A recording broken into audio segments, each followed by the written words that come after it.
Se falasse assim, acho que o Everton Ribeiro. Everton Ribeiro. Como é que você encara essa Série B sendo a mais difícil da história? O grande objetivo do Cruzeiro é subir para a Série A, né? Mas eu acho que uma vitória sobre um time da Série A como o Atlético, que estava bem estruturado, mesmo time há um bom tempo e com grandes investimentos, claro que isso aí dá uma força para a gente, dá uma motivação. Cruzeiro e Atlético é... Disparidade. É só olhar o número de troféus, né? 14 a 3. Bem-vindo, amigo assinante! Eu sou a Mauri Nunes e a gente está começando agora mais um Arquibancada aqui no Band Esporte. E aqui do meu lado, desse lado aqui, atual presidente do Cruzeiro, meu amigo Sérgio Santos Rodrigues. Tudo bem, Sérgio? Tudo bem, Mauri, graças a Deus. Prazer finalmente falar com você, né? Nós estamos ensaiando essa entrevista aí, já tem um tempo, ela não saiu. Quase a gente fez ela ao vivo em BH, quando eu tive o prazer de te receber, mas acabamos não fazendo. Enfim, o momento sempre é importante. Hoje talvez seja melhor, que tem mais conteúdo também, né? Mas é um prazer estar aqui. Não, legal. Essa de BH a gente ainda vai fazer. Quero ir aí, quero ir na toca, quero fazer um vídeo legal, fazer uma visita ali, conversar com alguns jogadores também, mas dentro da situação que a gente pode conversar hoje em dia, né? Com mais segurança por conta disso tudo que a gente está vivendo. Esse foi um caminho que a gente encontrou. Um momento bom, algum tempo atrás aí uma vitória muito boa sobre o Atlético. A gente já começa com esse assunto que foi uma vitória importante para vocês, né? Com certeza, né? Clássico sempre é clássico, centenário sempre é centenário, né? O primeiro, e talvez pode ser talvez o único clássico no centenário, é o meu primeiro clássico como presidente, então eu que sou da arquibancada, sei da importância, vivenciei tantos momentos disso, falei isso com os jogadores no dia, que esse é o dia que qualquer cruzeirense acorda querendo ter sido jogador para poder entrar em campo, né?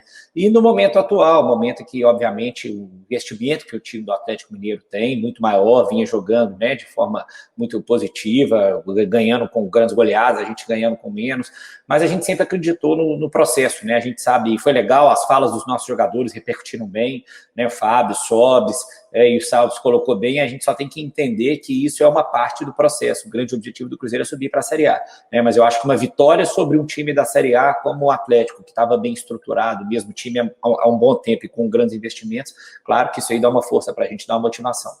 Mas eu queria começar do começo. Essa entrevista, geralmente eu faço Fala Presidente, né? Que aí a gente começa a conversar. Mas você, depois de muitos anos, eu acho que foi mais de 10 anos aí que você foi conselheiro, né? Trabalhou de forma voluntária, com a paixão mesmo, né? Do Cruzeiro. Você que é advogado, formado, bem-sucedido. Da onde que surgiu essa ideia? Não sei se a tua família te apoiou, alguém te apoiou, ou o teu vice-presidente, enfim. De onde que surgiu essa ideia de pegar o Cruzeiro no momento mais delicado da história do clube? Para uns foi loucura, né? Outros falaram, não, vão mesmo. Dentro de casa, minha mulher sempre me apoiou, ela sempre esteve do meu lado para isso, sofre comigo, comemora comigo.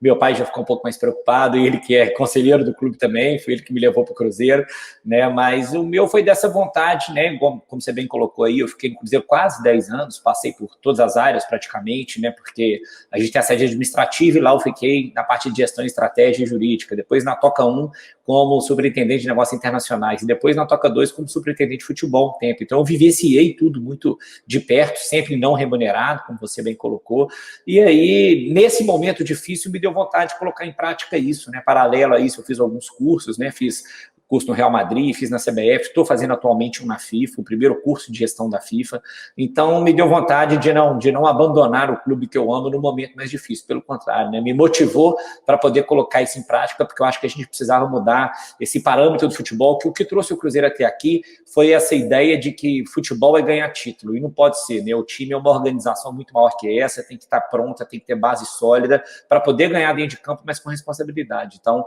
de mudar essa chave dentro do Cruzeiro, que eu acredito que nós ainda vamos conseguir mudar. Eu vi uma frase sua que eu vou ler aqui, grandes pessoas e instituições não devem ser medidas pelos seus fracassos, e sim pelas suas vitórias e conquistas. Você disse isso, né?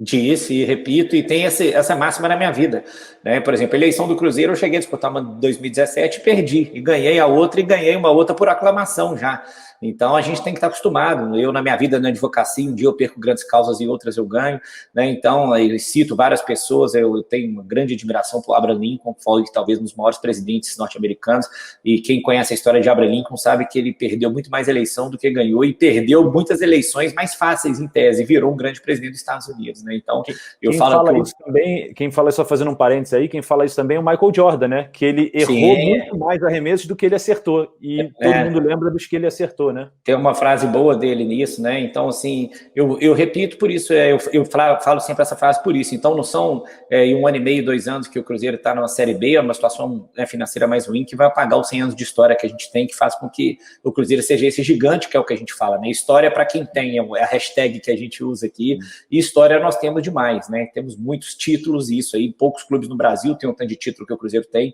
Fomos reconhecidos como o maior clube brasileiro do século XX. No século XXI, acho que estamos em segundo ou terceiro no ranking, então isso mostra a grandeza do clube e que a gente vai voltar para lá.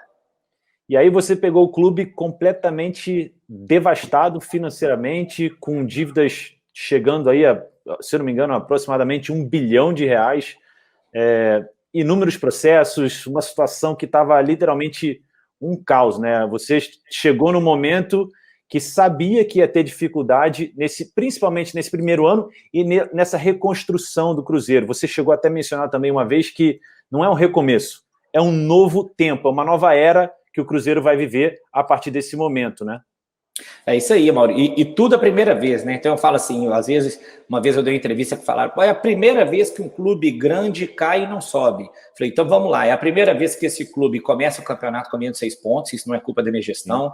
É a primeira vez que nós temos uma pandemia, então eu perco, isso aí me gera 3 coisas. Eu perco o público no estádio, o dinheiro. Perco o público no estádio, a paixão, que eu tenho certeza que se a torcida do Cruzeiro estivesse lá, também poderia ser diferente. E pega um cenário econômico mundial em que as empresas estão tirando o dinheiro do futebol. Então, isso aí também foi a primeira vez. É a primeira vez que a gente entra sem aquele contrato guarda-chuva, que antes os times da Série A que caíam para B, disputavam a B com orçamento de A, não foi o nosso caso, ou seja, eu deixei de ganhar quase 80 milhões para ganhar 6, para poder jogar no meio disso. É a primeira vez que um clube tem quase 40 milhões de dívidas vencidas da FIFA num lapso de 3 meses praticamente. Então, quer dizer, eu fui eleito numa semana, minha posse era na outra. Nesse intervalo, eu já tive que arrumar dinheiro para não começar o Brasileiro com menos 12. E aí eu já tive que me comprometer, adiantar patrocínio, comprometer receita, e isso aí às vezes as pessoas não enxergam. Né? Elas acham que se você chegou, pagou, tá tudo bem, tem que seguir. Né? Hoje é uma coisa que eu vejo o torcedor cobrando. Pô, tem que pagar o salário em dia. Aí eu falo, você acha que eu não quero? Claro que eu quero, mas tem que saber de onde vem a receita. Hoje é complicado o cenário que o mundo vive, né? Grandes empresas fechando, demitindo, enfim. Tudo foi a primeira vez, mas é por isso que eu insisto que cada vez mais é preciso gestão. E gestão feita de forma racional, e não só com a paixão e com o coração. E aí a gente vai para metas, né? A gente chegou a conversar sobre isso em off, mas a meta de 2020 foi alcançada, que era, naquele momento ali, né, manter o clube na Série B. Obviamente que a ideia era subir, mas principalmente começar a sanar as dívidas, organizar, reestruturar o clube, e agora a gente chega em 2021, e eu queria saber não só a meta de 2021, mas a meta também de 2022. O Cruzeiro já sobe esse ano, essa é a meta. Qual seria a próxima para 2022? Porque o seu mandato é de 3 anos, é isso? Isso, até dezembro de 23. É claro que, sem dúvida nenhuma, a meta do ano passado era subir também, mesmo sabendo das dificuldades, mas a gente, né, tinha essa consciência aí, diante de tudo que a gente passou, que seria mais complicado. Agora, esse ano, sem dúvida nenhuma, tanto que, né, fica claro isso aí naquela fala do Sobs aí, que saiu para todo mundo o dia que nós ganhamos o Clássico, né, que ele vai e fala no final, bacana, esse é mais um passo, nossa meta é subir. Esse ano o Cruzeiro tem que voltar para a Série A, embora seja um campeonato super difícil, mas a gente está estruturando para isso. Né? Então, eu falo, Copa do Brasil é sempre uma incógnita, né? O Cruzeiro é o maior campeão de Copa do Brasil, e a gente vê time, ano passado o América, por exemplo, na Série B, chegou na semifinal. A gente já viu o Paulista de Jundiaí, Santo André, outros times chamados de menor expressão, não estou menosprezando o time, né? Mas dizendo que com menos tradição do que os outros clubes, ganharam a Copa do Brasil. Então eu falo que a Copa do Brasil é caixinha de surpresa, né? Então essa aí a gente espera. Mas a meta é subir. E ano que vem é isso, obviamente, estabilizar na Série A, já tentar buscar uma Sul-Americana ali, alguma coisa, né, diferente, também continuar indo bem em Copa do Brasil e já disputar Mineiro também de igual para igual, mesmo com investimento menor, mas com uma equipe bem estruturada, que a gente viu que dinheiro não compra jogo, né? Dinheiro compra jogador, mas o jogo é jogado dentro de campo. Sim, exatamente. E em relação a essa, não só essa rivalidade com o Atlético vê um momento financeiramente bem diferente do Cruzeiro, talvez um momento que o Cruzeiro viveu alguns anos atrás, hoje o Atlético está vivendo, mas você tem um parceiro muito forte, que é o Supermercados BH, o Pedrinho, e ele não abandonou o clube, foi um que manteve, está aí com você. Como é que é essa relação atualmente, Cruzeiro, BH, Pedrinho, Sérgio, como é que é essa relação, de que forma que ele ajuda, que eu sei que às vezes ele faz mais até do que o combinado, né? Fenomenal em todos os aspectos, né? Tanto que eu falo que ele não é um patrocinador do Cruzeiro, ele é um parceiro e torcedor do clube, né? Além de um amigo pessoal, como você falou, eu falo assim, não deve ter 2 dias que eu passo sem falar com o Pedrinho, com algum dos filhos dele, e é isso, realmente ele incomoda muito, né? Eu premiei ele com a condecoração maior do Cruzeiro, que é o Raposão de Ouro, e foi bonito o discurso dele, e primeiro da mulher dele, falando uma coisa bacana, que é o Pedrinho ama o Cruzeiro igual ele ama o BH. Ou seja, ele ama o clube igual ele ama aquela empresa que ele criou do zero, né? Porque hoje quem vê o Pedrinho onde está não sabe como que ele começou. Tem um cara super batalhador, merece estar onde ele está. E se ele ama o Cruzeiro igual ele ama essa empresa, a gente vê com uma paixão sem limite, né?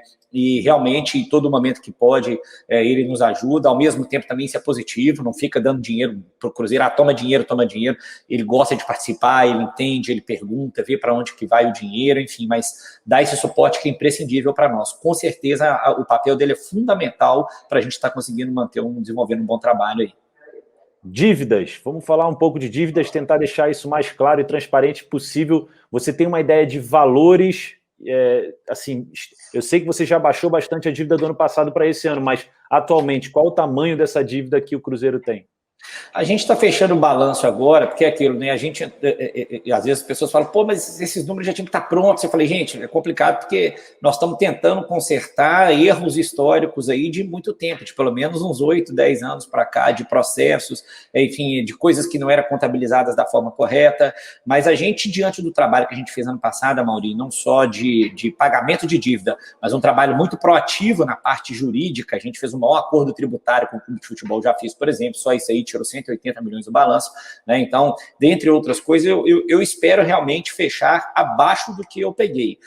Pelos nossos cálculos, eu acredito que nós vamos fechar ali uns 850 milhões, 800 a 850, alguma coisa assim, o que nos coloca num patamar muito melhor do que outros clubes aí que estão passando do bilhão, né?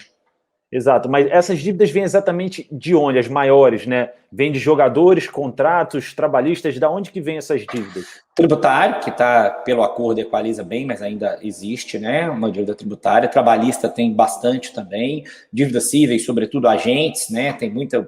Isso aí é um negócio que mata a gente, porque quando fala, você tinha noção da dívida do Cruzeiro? A gente tinha de alguma forma, mas você, antes de entrar, você não consegue ter aquele estudo minucioso de quantas ações já estão em fase de execução, que pode dar uma penhora, que pode te dar um trabalho, enfim, mas então tem bastante nessa parte. Da FIFA, acho que boa parte a gente resolveu, hoje temos 2, 3 processos só mais para frente ainda, mas um valor significativo junto com o CNRD, é meio uma mistura desses todos aí que eu te falei, que é o que compõe, e banco credor também, que foi feito em outras gestões. Da nossa parte, a gente, os bancos nem emprestam mais dinheiro para nós hoje, então a gente tem que buscar outras soluções, né? Mas, enfim, a composição maior é essa aí.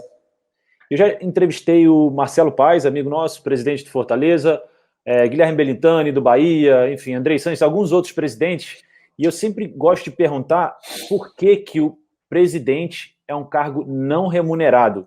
Se você não só dedica a sua vida, né, para o clube, como você já dedicou aí mais de 10 anos, mas atualmente, né, de frente, realmente como presidente, por que o presidente de clube é um cargo não remunerado e se você acha que isso deve mudar ou não?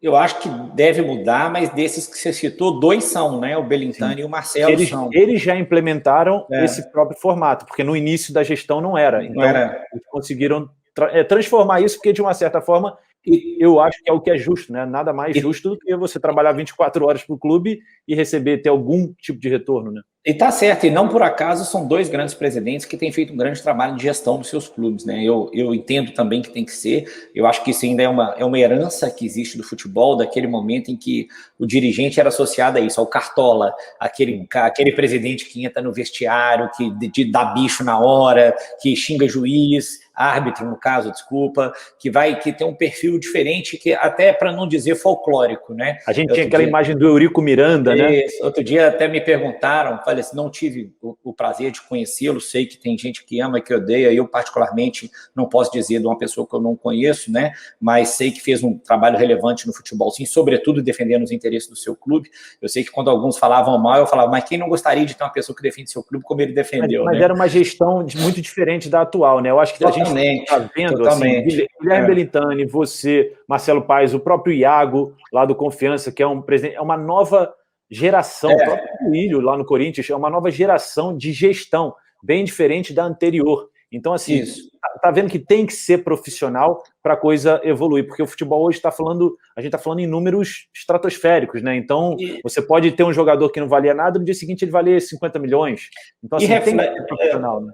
E reflete um pouco, acho, até política também, né, Mauri? Porque não deixa de ser uma instituição política, um clube de futebol, e como que o perfil de muitos políticos mudaram, mais jovens, mais preparados, que vêem uma escola como o Renova BR, por exemplo, já começa a se dar valor que antes profissões que achavam que era intuição, ou profissões ou cargos, como político ou como presidente de futebol, deixa de perder essa quê do profissional intuitivo para aquele profissional que estuda e se prepara para ser isso, né? Eu, por exemplo, assim como todos esses aí que você falou, a gente sabe que, diferentemente de alguns presidentes que gostam, eu vou contratar o fulano que eu gosto, o outro eu gosto, esse eu acho que encaixa. Não é assim que você contrata jogador. Você tem uma análise de desempenho, você tem um treinador, você tem um diretor. Então tem critérios técnicos para que essas coisas aconteçam. E vai dar certo ou vai dar errado, como vai acontecer com todo mundo, né? Presidente do Real Madrid, do Barcelona, do Bayern, todos contratam certo e contratam errado. Só que aí vem aquela questão que a gente está falando, muitas vezes a gente mira só no errado, né, para poder divulgar. Então acho que é isso, é se preparar cada vez mais, e acho que o futuro do gestor de futebol vai ser esse, o preparado, que estuda, né, o que dedica dessa forma, e por isso eu concordo, eu também defendo que seja remunerado.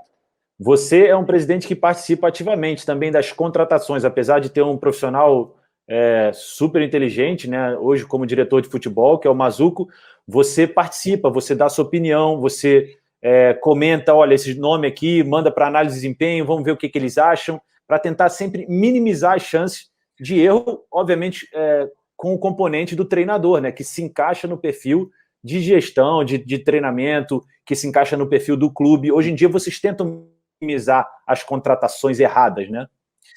Mas muito menos no sentido de, às vezes eu já vi alguns presidentes falarem de, eu não quero esse cara porque eu não gosto, ou eu quero porque eu vi ele jogou bem, né? Eu participo no sentido de colher todas essas informações. Então, hoje na nossa estrutura, o primeiro lugar que a gente passa, departamento de análise de mercado, nós temos um profissional super competente, que é o Toninho, foi seleção brasileira há muito tempo, filho de um grande jogador do Cruzeiro, o Toninho, um cara super respeitado. Primeiro que passa é lá. Passou lá, a gente entende. É bom para o treinador, e aí, obviamente, nós vamos ouvir a comissão do treinador e conversa com a minha diretoria para saber, ou é bom para o clube, porque pode ter contratação que às vezes o treinador quer e não é bom para o clube, ou que o treinador não quer, mas é bom para o clube, por perfil. Às vezes o treinador fala, presidente, esse jogador não vai jogar comigo agora, mas é um cara que vai amadurecer aqui e vai dar frutos depois, né? Então, a gente vai e contrata como do clube. Ou às vezes é aquele que o treinador fala, esse cara é da minha confiança, ele vem para jogar e tal. Então, assim, o que eu não entro é numa discussão de, esse eu não quero porque eu não gosto. Agora, se a gente conseguir combinar esse fator financeiro, utilização, aproveitamento, venda futura, eu ajudo a analisar isso aí para ver o que é bom para o clube no final.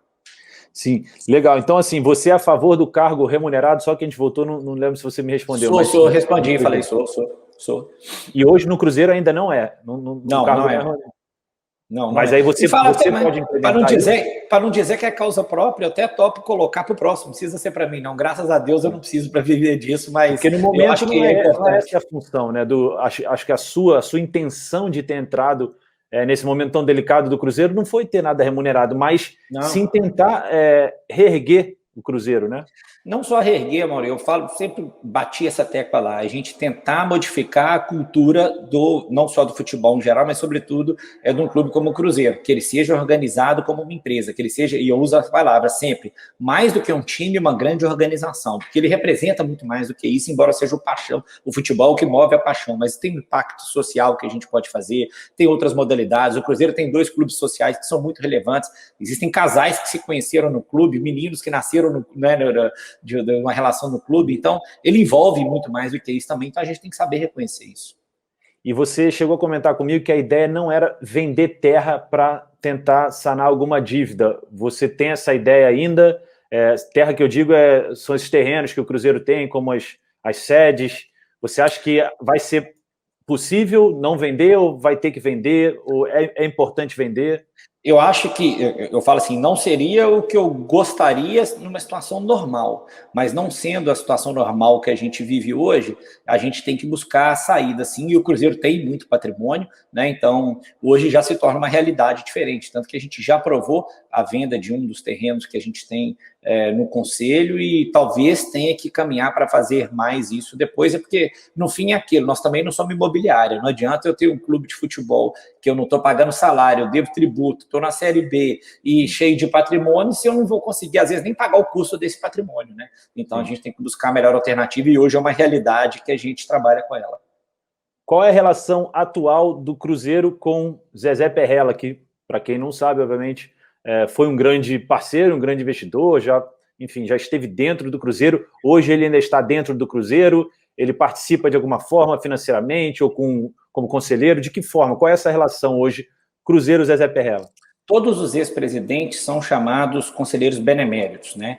Então, o Zezé, juntamente até com o Vilmar, seu irmão, tem uma história no Cruzeiro muito bacana, foram 17 anos, só me engano, à frente do clube, e ganharam muitos títulos, né? E o Zezé é meu amigo pessoal, tanto ele quanto o Vilmar. O Zezé foi quem, aliás, me convidou para ir para o clube lá em 2009, né? Eu entrei ali com ele, então tem um ótimo relacionamento com ele, sim. Ele não participa ativamente do clube, né? Até já tem um tempo que ele não participa de política do clube, o Vilmar também não, mas como amigos que nós somos, conversamos, quando tem algum investidor, pessoa que foi do relacionamento deles, que é do futebol, eles me apresentam, conversam comigo, enfim, são pessoas que eu tenho uma ótima relação de amizade, que eu respeito muito, que eu acho que fizeram muito pelo Cruzeiro, todos os dois juntos, mas que hoje não participam ativamente da gestão do clube. E como é que você analisa esse primeiro ano aí, praticamente, de gestão, pegando turbilhão ali no início e depois as coisas se estabilizando? Eu tenho visto você nas redes sociais muito ativo na questão dos marketings, na questão do marketing, fazendo ações muito importantes, sociais, tentando atrair patrocinadores, fazendo viagens para tentar sanar algumas dívidas. Como é que você analisa esse seu primeiro ano de gestão? Olha, eu acho que eu nunca penso só no resultado imediato, eu penso no processo. Né? E processos, às vezes, precisam de um tempo maior para poder gerar os resultados. Né? Então, é aquilo. Se eu resolver emagrecer, não adianta eu ficar uma semana inteira sem comer, que eu não vou chegar no meu objetivo. A gente tem que criar um processo para que isso aconteça. Eu quero ficar mais forte, não adianta eu malhar uma semana e achar que eu vou ficar forte. Então, é um processo que a gente vem construindo. O primeiro nessa parte de marketing digital foi isso que você falou, porque nós chegamos no meio de pandemia que não tinha nem previsão de ter campeonato. Aí nós falamos, pô, como é que nós vamos arrumar dinheiro? Temos que ir para o mundo digital, que foi basicamente o que o mundo musical fez, né? Quando os artistas começaram com as lives patrocinadas e acabaram conseguindo se manter ali. Então, a gente foi desenvolvendo um lado que era muito pouco explorado no Cruzeiro, e acho que acabou rendendo bons frutos por isso. No momento complicado, a gente conseguiu 5 patrocínios novos no final do ano passado, nos 6 meses finais, que é o que a gente estava, que é o que a gente precisou para conseguir finalizar o ano. E, ao mesmo tempo, fomos estruturando diversos departamentos. Então, o departamento de saúde do Cruzeiro estava socateado na base, por exemplo. Eu falo assim, você não teria coragem de deixar o seu filho botar um curativo no dedo lá, diante da forma, como, não dos profissionais, mas até da falta de infraestrutura para eles trabalharem. Então, a gente fez uma boa reforma lá, ficou bacana pra caramba, estamos fazendo a Toca 2, o jurídico nosso não se fala, reformulamos o departamento inteiro, terceirizamos muita coisa, então diminuímos o custo e fazendo um trabalho proativo super bacana, processos administrativos, né? Então, enfim, a gente vai caminhando. Eu acho assim, foi um balanço, na minha opinião, se for comparar o bom e o ruim, foi mais positivo que negativo diante da situação. Só que eu sei, o torcedor que vê isso vai me xingar e tal, porque todo mundo queria a Série A. Só que, como eu falei, todo mundo está enxergando o resultado, mas não sabe o que é o processo para a gente chegar lá. É muito mais complicado. Então, a gente que vive o dia a dia ali, acredita no trabalho que está fazendo, né, vê as mudanças que estão sendo feitas, as economias que a gente busca, para atingir esse objetivo que todo mundo quer, só que de forma mais sustentável. Mas a relação que você está tendo, pelo menos nas redes sociais, com a torcida, primeiro que eu tenho visto também, tenho acompanhado, eu estou vendo uma relação muito transparente. tudo que você consegue realizar e até o que você não consegue realizar, você expõe isso, que eu acho isso muito interessante. É uma forma de gestão transparente que a gente sentia muita falta, né?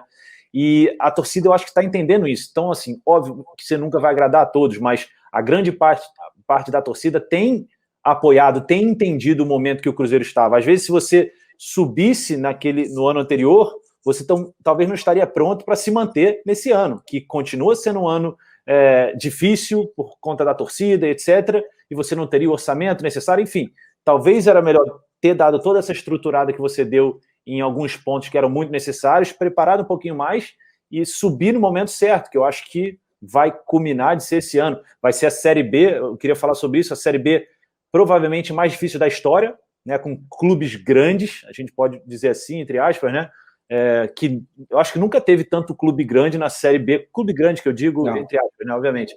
Mas como é que você encara essa Série B sendo a mais difícil da história? São 5 clubes que ganharam a Série A, né, que estão na Série B esse ano. E então, nunca teve isso.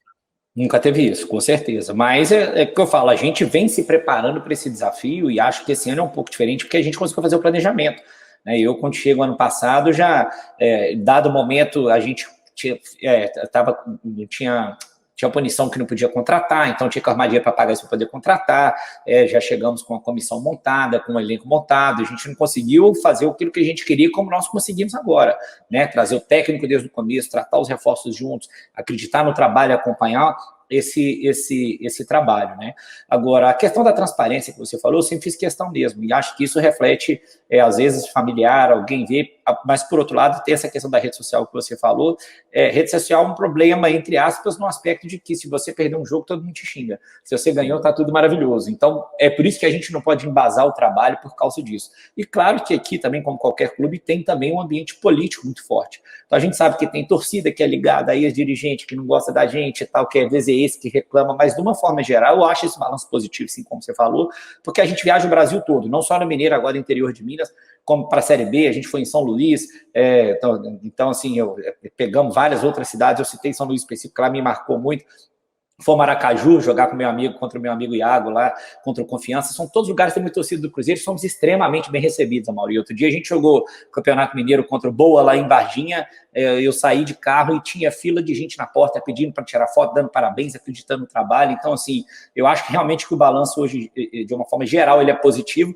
mas infelizmente, às vezes se for olhar só para uma internet, alguma coisa, você tem as pessoas ali que estão ali para reclamar e para xingar, mas não é isso que pauta o nosso trabalho, não, ainda bem, eu vou continuar sendo transparente, igual você falou, atendendo o torcedor, mostrando o que a gente fez, que eu acho que isso foi importante para a gente crescer. Legal, a gente está chegando no finalzinho aqui, tem 2 coisas que eu queria fazer contigo, é um bate-bola rapidinho, vou falar uma palavra, você complementa com adjetivo ou o que vier na sua cabeça, e depois uma mensagem para a torcida do Cruzeiro, pode ser? Bora! O Cruzeiro, para mim, é? Paixão. Cruzeiro e Atlético é? Disparidade. Disparidade, boa. É só olhar o número de troféus, né? O Cruzeiro tem mais título em relação a isso, mas é nivelado em relação aos clássicos? 12-13? 14-3. 14-3. Em relação a títulos, né? Em relação a títulos. Então, a gente brinca isso muito, né? Mas eu falo, eu respeito muito o Atlético, o presidente atual, o Sérgio Coelho, é um cara que eu tenho um excelente relacionamento com ele. A gente se fala muito, né? Mas é uma brincadeira que a gente faz aqui por isso. E eu acho legal que você também está trazendo uma relação entre os dirigentes muito boa. Você consegue manter uma relação e compartilhar ideia e raciocínio. Então, isso não existia há um tempo atrás, na geração anterior, né? Era um presidente que falava mal do outro, uma briga de um, uma briga com o outro, e agora essa nova geração está criando, assim, ó, vamos ver o que é melhor futebol, vamos ser amigos, vamos ajudar um ao outro. E principalmente com rivalidade local, que é igual a gente fala, às vezes ninguém entendia porque a torcida se matava, porque os 2 presidentes ficavam xingando o outro, para que isso? Então, a gente jogou um clássico recente. Adversários, não inimigos, né? Não, eu fui ao túnel, ao vestiário do Atlético, cumprimentar o Rodrigo Caetano, cumprimentar o Vitor, cumprimentar o presidente, né? Depois, ao final do jogo, liguei para ele, conversamos, porque tem que ser assim, a gente quer um futebol melhor no final, todo mundo. Então, eu elogio muito mesmo, fico muito feliz de poder ser presidente junto com o Sérgio Coelho no Atlético hoje. Vamos dizer que o Pedrinho te desse uma mala preta de dinheiro, cheia de dinheiro, e você pudesse contratar qualquer jogador da atualidade. Quem você gostaria de ver com a camisa do Cruzeiro? Não dá para desaposentar o Ronaldo Fenômeno, não? Ele já está aposentado, não conta. Na atualidade, algum que você sonha, na sua gestão, ver vestindo a camisa do Cruzeiro? Nossa senhora, juro que eu não parei para pensar. Quando você fala com muito dia na maior realidade, tão distante, né? Mas todo mundo, é difícil. O Fábio já foi um ponto na sua gestão, que você conseguiu renovar com ele, foi um ídolo, é um ídolo, né, da torcida, que você não liberou, não deixou embora, né, porque poderia ter ido, mas já foi um grande nome. Mas tem algum outro nome que talvez você gostaria de ver na sua gestão vestindo a camisa do Cruzeiro? Eu acho que... Então tá, vamos botar da atualidade aqui. Hoje eu acho que a torcida adora e continua muito bem. Se falasse assim, acho que o Everton Ribeiro. Everton Ribeiro, legal, legal. Teve uma passagem maravilhosa. Maravilhosa, bicampeão, pessoa do bem, de caráter, de grupo, cara bacana. Sim. Agora, só um recado para finalizar, a gente está no laço do laço, papo bom, passa rápido. Eu falei para você que não ia demorar, você me enrolou e tá me enrolando há quase um ano com essa entrevista. Eu falei, vai ser rapidinho. Algum recado para a torcida do Cruzeiro? Vamos trabalhar, vamos acreditar, né? Esperança, e pensem sempre nisso. Tem um livrinho que eu li recentemente que é bom, que eu digo, que chama Hábitos Atômicos. Ali vocês vão entender que tudo na vida é processo, não pensem só no resultado. Vamos acreditar no processo, no trabalho, que quem está no Cruzeiro está para fazer a coisa de forma séria, de coisa profissional, né? E que no fim a gente vai ser feliz junto. Esse aí foi Sérgio Santos Rodrigues, atual presidente do Cruzeiro, prometendo que vai ajudar o Cruzeiro, vai dar o melhor para ajudar o Cruzeiro a sair dessa situação, botar o Cruzeiro no seu devido lugar, de volta à Série A, disputando títulos, com toda essa confusão que ele pegou o Cruzeiro, ele conseguiu estruturar a parte, né, administrativa, vários outros aspectos do clube, agora está estruturando o time de uma forma mais profissional. Sérgio, eu queria te agradecer demais por esse papo, bate-papo. A gente está ainda com uma dívidazinha aí, que eu vou aí em BH gravar uma entrevista com você, o seu dia a dia, entender como lá é que é. Lá em casa, hein? Tá marcado. Passar aí na toca, enfim, conversar com o Edinho, com a turma toda. Queria te agradecer. E é isso aí, pessoal. Esse aí foi mais um Arquibancada aqui no Band Esporte. Semana que vem tem mais. Valeu!